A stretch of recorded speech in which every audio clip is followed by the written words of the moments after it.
Next topic हमने start करना है change in mass during a chemical reaction. जब एक केमिकल रिएक्शन होगा तो उसके मास में क्या तब्दीली आएगी। अगर हम ओवरऑल देखें, the mass of reaction does not change because it must obey the law of conservation of mass।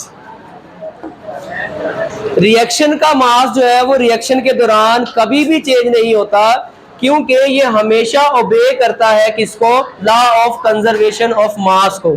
Law of conservation of mass हम किसको कहते हैं कि मैटर को ना तो बनाया जा सकता है और ना ही मैटर को डिस्ट्रॉय या तबाह किया जा सकता है। सिर्फ एक फॉर्म से दूसरी फॉर्म में इसको चेंज किया जा सकता है और जो उसका वजन होगा, जो मास होगा, वो कभी भी चेंज नहीं होगा।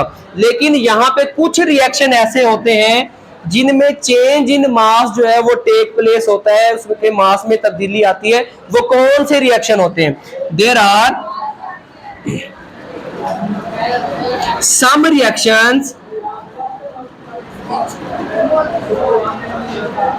which proceed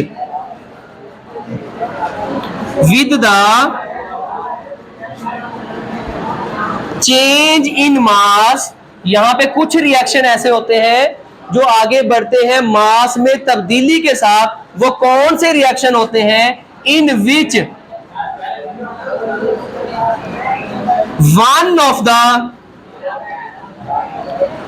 reactant is gas, जिसमें दो रिएक्टेंट्स में से एक रिएक्टेंट जो है वो गैस हालत में पाया जाएगा, उनके मास में जो है वो तब्दीली आ सकती है।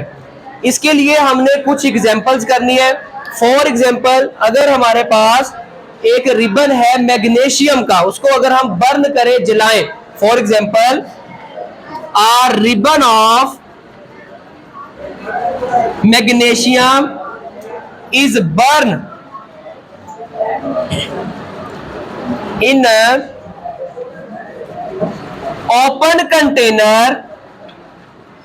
अगर हम खुले बर्तन के अंदर मैग्नीशियम के रिबन को जला देंगे, the mass of product increase, उस प्रोडक्ट का जो मास है वो इंक्रीज हो जाएगा, क्योंकि हमेशा मैग्नीशियम जब बर्न किया जाता है ऑक्सीजन की मौजूदगी में, तो वहां पे जो प्रोडक्ट बनती है वो मैग्नीशियम ऑक्साइड होती है। मैग्नीशियम ऑक्साइड का जो मास है वो बढ़ना शुरू हो जाएगा। इसी किस वजह से बढ़ा है? Due to absorption of oxygen from the air. हवा में से क्योंकि उसने किसको एब्जॉर्ब कर लिया है? ऑक्सीजन को एब्जॉर्ब कर लिया है। क्योंकि मैग्नीशियम का जो रिबन है उसमें प्योर जो रिएक्टेंट था वो क्या था? मैग्नीशियम था। लेकिन जैसे ही हमने उसको बर्न करना शुरू किया तो आग के जलने के लिए किसकी जरूरत होती है? ऑक्सीजन की जरूरत होती है। वो ऑक्सीजन और मैग्नीशियम के दरमियान फिर रिएक्शन होगा, लेकिन वो ऑक्सीजन कहां से आएगी? एटमॉस्फेयर में से।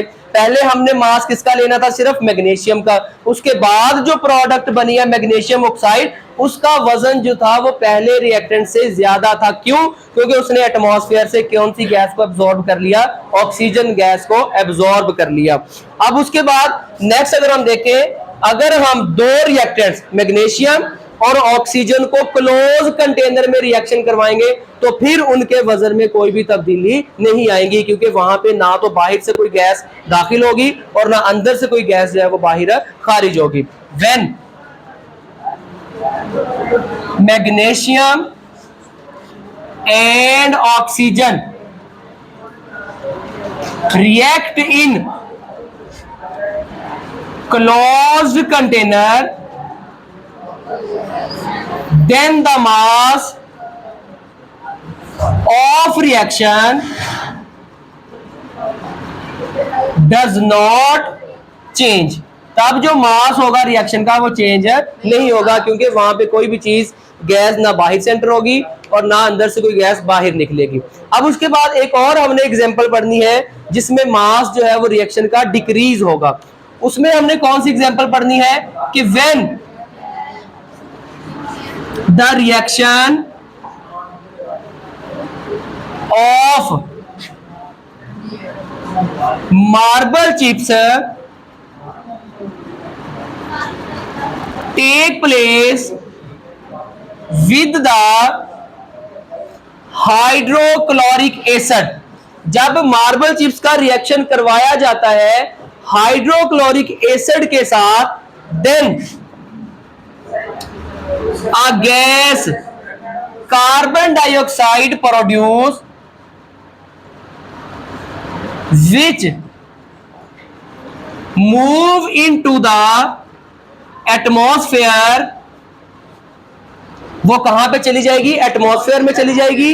अभी हम ओपन कंटेनर की ही बात कर रहे हैं। अगर हम ओपन कंटेनर के अंदर या ओपन क्रूसिबल के अंदर रिएक्शन करवाते हैं मार्बल चिप्स का, जिसका फॉर्मूला होता है CaCO3, कैल्शियम कार्बोनेट भी हम इसे कहते हैं, लाइमस्टोन भी हम इसे कहते हैं, हाइड्रोक्लोरिक एसिड के साथ, तो वहां पे एक प्रोडक्ट गैस कार्बन डाइऑक्साइड पैदा होती है जो कि एटमॉस्फेयर में चले जाती है। इसी वजह से thus the mass of reaction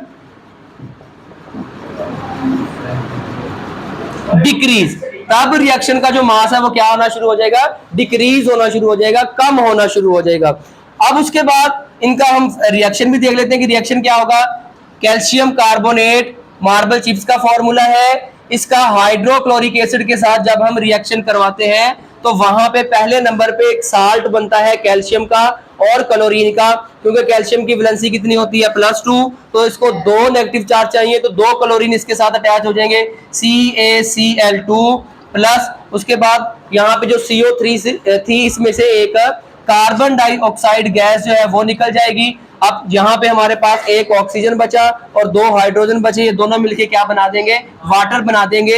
ये जो कार्बन डाइऑक्साइड एटमॉस्फेयर में गई थी इसकी वजह से जो टोटल प्रोडक्ट है इसका मास क्या हो जाता है? कम हो जाता है, जिसकी वजह से रिएक्शन का जो मास है वो भी चेंज हो जाता है। क्यों चेंज हुआ? क्योंकि चाहे रिएक्टेंट्स और चाहे प्रोडक्ट में से एक जो चीज अगर गैस की हालत में होगी, उनका रिएक्शन अगर हम ओपन कंटेनर में करवाएंगे तो रिएक्शन से पहले का मास और बाद के वाला मास जो है उसमें तब्दीली आ सकती है, क्योंकि वो गैसेस या तो एंटर होके प्रोडक्ट का मास बढ़ा देंगी या फिर गैसेस रिएक्शन के दौरान जब निकलेंगी तो वो प्रोडक्ट का मास जो है वो कम कर देंगी। तो वहां पे रिएक्शन में चेंज इन मास जो है वो देखा जा सकता है, ऑब्जर्व किया जा सकता है। और उसके बाद नेक्स्ट आपने देखना है कि ये रिएक्शन तब तक जारी रहते हैं जब तक ऑल द रिएक्टेंट्स यूज, जब तक तमाम के तमाम रिएक्टेंट्स जो है वो इस्तेमाल नहीं हो जाते, तो रिएक्टेंट्स कंटिन्यूसली क्या होते रहते हैं?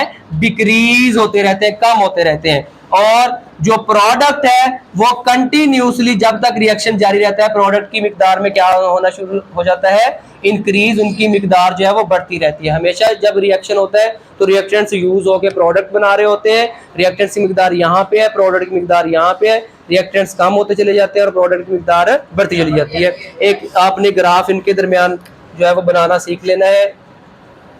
ठीक है, ये हमारे पास यहां से